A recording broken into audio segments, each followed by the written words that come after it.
আল্লাহু আকবার, আল্লাহু আকবার, সামি আল্লাহু লিমান হামিদা, আল্লাহু আকবার,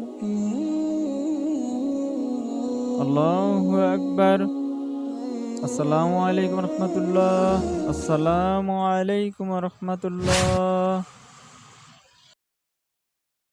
হায় আল্লাহ, এই কি যুগ আসলো! আল্লাহ, মুসলমান হয়ে এরা নামাজ পড়ছে না, এদেরকে আপনি ধ্বংস করে দেন।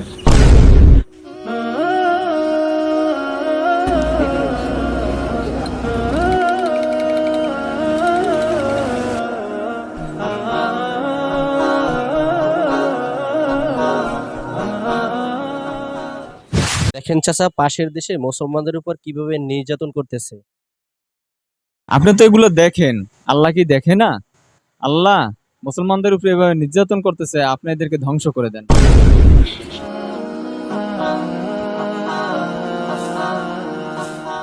বাবা, বাবা, তুমি যদি আজকের মধ্যে আমার বাইক কিনে না দাও তাহলে আমি তোমার ঘর বাড়ি সব ভাঙিয়ে ছিলাম। বাবা, হুন্ডা চালানো, বাইক চালানো গুলো ভালো না। কত যুবক যুবক পোলাপান অ্যাক্সিডেন্ট করতেছে, তুমি এগুলো দেখো না? এগুলো ভালো না। তোমার কি আল্লাহ টাকা পয়সা কম দিছে? এত টাকা পয়সা দিয়ে তুমি কি করবা? তোমার আমার একটা বাইক কিনে দিতে কয় লক্ষ টাকা লাগবে, তোমার তাতে সমস্যা লাগবে না? আমার তো তোমার এই কোনো সম্পত্তি, আমি গেলাম, এই বাড়ি ছেড়ে গেলাম, আমি আর কখনো আমু না, যাই আমি। বাবা দাঁড়াও, বাবা, বাবা দাঁড়াও। আসসালামু আলাইকুম রাহমাতুল্লাহ। চাচা ভালো আছেন? ওয়ালাইকুম আসসালাম। ভাতিজা কেমন আছো? জি আলহামদুলিল্লাহ। চাচা একটা কথা বলি। হ্যাঁ বলো বাবা। প্রতিনিয়ত দেখি যে আপনার ছেলেটা আপনার অবাধ্য হচ্ছে। কিছুক্ষণ আগেও দেখলাম আপনার সাথে তর্ক বিতর্ক করতেছেন, রাগারাগি করতেছেন। আপনার ছেলেকে তেজ্যপুত্র করে দেন। কি বলছো বাবা? আমি তো ঠিকই বলতেছি। না না না, ওকে তেজ্যপুত্র করেন না, ওরে খুন করে ফেলান। লা হাওলা ওয়ালা কুওয়াতা, এগুলো তুমি কি বলছো? তোমার মাথা ঠিক আছে? কাকে খুন করার কথা বলতেছো? তুমি কি বুঝে শুনে জি, বলতেছো? আপনার অবাধ্য বেয়াদব ছেলেকে। বুঝলাম, আমার ছেলে বেয়াদব, তার জন্য তো তাকে খুন করতে হবে? এই যে আমার এত জায়গা জমি সম্পত্তি, এগুলো কে খাবে?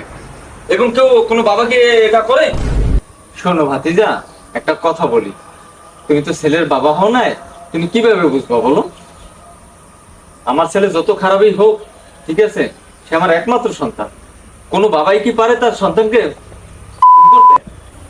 শুনুন চাচা, বুঝিয়ে বলছি, একটা কথা ভেবে দেখুন তো, কেউ যদি আপনাকে বারবার কষ্ট দেয়, কেন তাকে বাঁচিয়ে রাখবেন?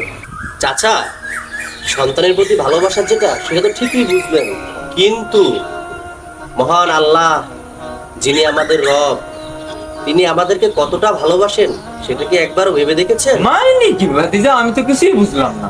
আমি প্রায় দেখি যে যখন আপনি মসজিদ থেকে নামাজ পড়ে বের হন, তখন বেনামাজিদের জন্য আপনি বরদোয়া করে থাকেন। আবার আপনি যখন দেখেন অমুসলিমরা মুসলমানদের উপর যখন অত্যাচার করে, তখন তাদের প্রতি আপনি ধ্বংস কামনা করেন। বলেন যে আল্লাহ কি এদেরকে দেখে না? আল্লাহ কেন এদেরকে ধ্বংস করে না? ও এই ব্যাপার, ওরা আল্লাহর খায়, আল্লাহর পরে আল্লাহর অসংখ্য নিয়ামত ই করে নামাজ কালাম পড়ে না, ওদের জন্য তো বরদোয়াই করবো, ওদের জন্য কি দোয়া করবো আমি? শুনুন চাচা, আমাদের পরিবারের লোকজন তো এমন অনেক ভুল করে, তবু আমরা তো তাদের ফেলে দেই না, দূরে সরিয়ে দেই না। আমরা কি তাদের খুন করে ফেলি?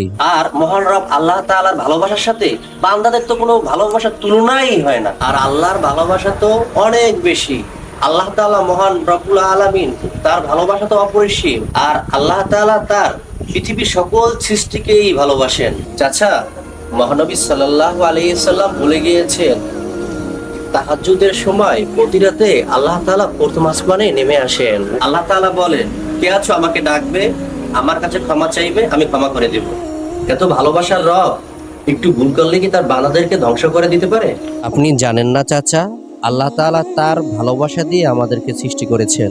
একজন বান্দা যদি 70-80 বছর গুনাহ করার পরেও ক্ষমার সুরে আল্লাহকে ডাক দেয়, তখন আল্লাহ তাআলা ওই বান্দার পাপগুলো শুধু ক্ষমাই করেন না, বরং ওই পাপগুলো নেকি দ্বারা পূর্ণ করে দেন।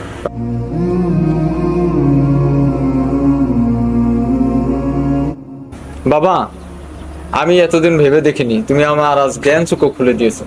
আমি আমি আজ বড় লজ্জিত। আমি বুঝতে পেরেছি তুমি সঠিক কথাই আমাকে বলেছো।